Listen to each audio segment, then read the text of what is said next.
అమ్మాయి గురించి మాట్లాడు కదా, బేబమ్మ గురించి మాట్లాడారు కదా. బేబమ్మ షూటింగ్ వచ్చింది, ఫస్ట్ డే నాకు చెప్పింది, నాకు sir I will keep looking at you, don't mistake me అని చెప్పింది. సో ప్రతిరోజు నేను సెట్ లోపలికి వస్తే ఎవరైనా మన చాలా లోపల చూస్తే మనకు ఫీలింగ్ వస్తుంది కదా, ఎవరో నన్ను చూస్తున్నారు అంటూ చూస్తే మనం చూస్తుంటారు. సో ప్రతిరోజు ఎవరెవో నన్ను చూస్తున్నారంటే నాకు డౌటే లేదు, అది అమ్మాయి ఎక్కడ కూర్చుందో నన్ను చూస్తూనే ఉంటుంది. And she saying how big a fan I am and I start blushing.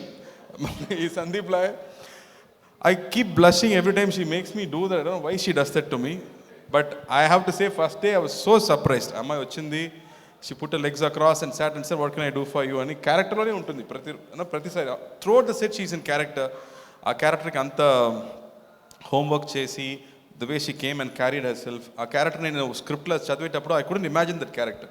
Because ayina rase vidham anta easy kadu to understand. But she did her homework. She came, she sat there and she performed so well. I was so impressed. Oka seasoned actor laga a character ni carry chesindi. I was so impressed. All the best Kriti, you have great things to do. She's a fabulous dancer. So dance song appudu matram nenu cheppanu, nu nan fan kada, so ippudu meter 2 lo dance avvu, 4 5 oddu.